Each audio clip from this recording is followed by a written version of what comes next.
Tiga. Assalamualaikum warahmatullahi wabarakatuh.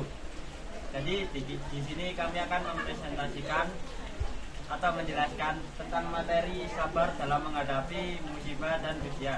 Sebelumnya perkenalkan anggota kelompok kami, saya Hajat Dianugraha dan rekan-rekan saya. Saya Dejan Rafi Barata Putra. Saya Kefas Hasan Jebangga. Saya Nabila Fitrina.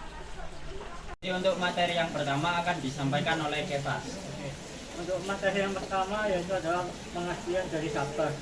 Sabar adalah kemampuan menahan diri dari keluh dan kesah, tetap tenang, ikhlas dan berserah diri kepada Allah Subhanahu wa taala.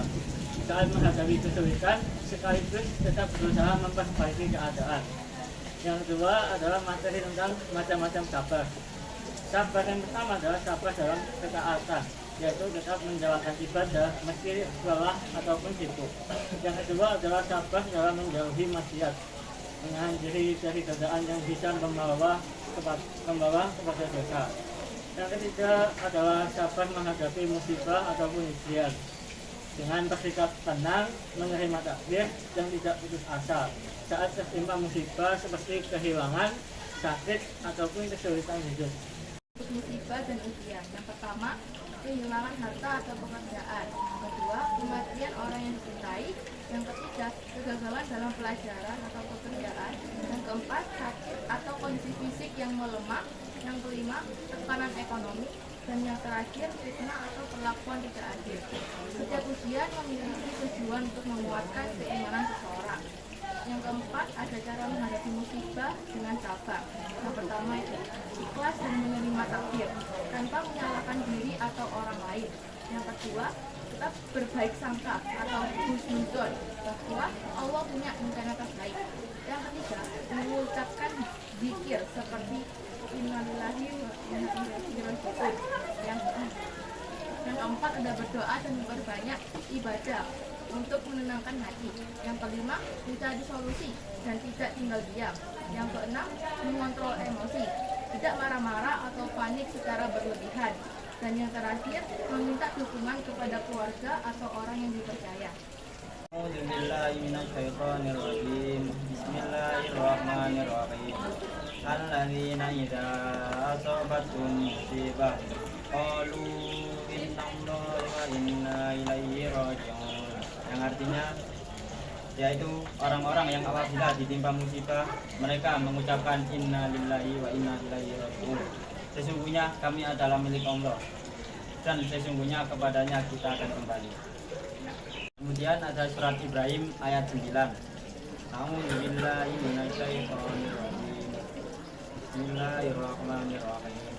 Alam ya'tikum naba'ul ladzina min qablikum qaumi Nuhin wa 'adin wa Thamud wal ladzina min ba'dihim la ya'lamuhum illa Allah ja'atuhum rusuluhum bil bayyinati faraddu aydiyahum fi afwahihim wa qalu inna kafarna bima ursiltum bihi wa inna lafi syakkin mimma tad'unana ilaihi murib. Yang artinya, apakah belum sampai kepadamu berita orang-orang sebelum kamu, yaitu kaum Nuh, Ad, Samud dan orang-orang setelah mereka? Tidak ada yang mengetahui bilangan mereka selain Allah. Rasul-rasul telah datang kepada mereka dengan membawa bukti-bukti yang nyata, tapi mereka menutupkan tangannya ke mulutnya sebagai tanda penolakan dan karena kebencian, dan berkata, sesungguhnya kami tidak percaya akan ajaran yang kamu bawa dan kami benar-benar dalam keraguan yang menggelisahkan menyangkut apa yang kamu serukan kepada kami. Yang berikutnya ada hikmah atau manfaat sabar. Manfaat sabar yang pertama ada membuat hati dan pikiran lebih tenang. Yang kedua ada menjadi pribadi lebih kuat dan tenang. Yang ketiga menghapus dosa-dosa kecil. Yang keempat meningkatkan derajat di sisi Allah. Yang kelima membuat seseorang lebih bijaksana dalam menghadapi hidup. Yang terakhir ada membantu mengendalangi emosi dan keputusan. Dan materi yang terakhir ada contoh perilaku sabar dalam kehidupan. Yang pertama, tidak mengeluh saat ditimpa masalah. Yang kedua, tetap belajar setelah gagal ujian. Yang ketiga, menerima kehilangan dengan lapang dada. Yang keempat, menyantuni orang lain meski sedang sulit. Yang kelima, tidak membalas perlakuan buruk dengan keburukan.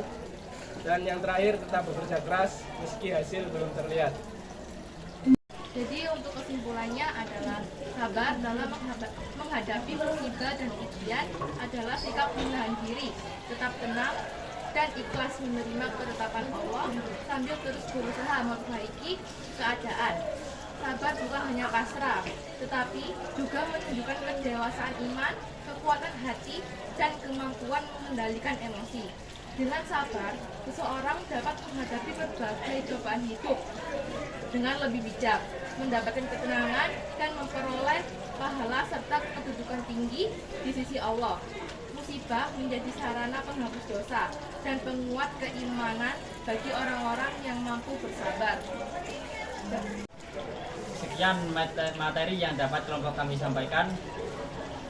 Terima kasih atas perhatiannya. Kurang lebih mohon maaf. Assalamualaikum warahmatullahi wabarakatuh.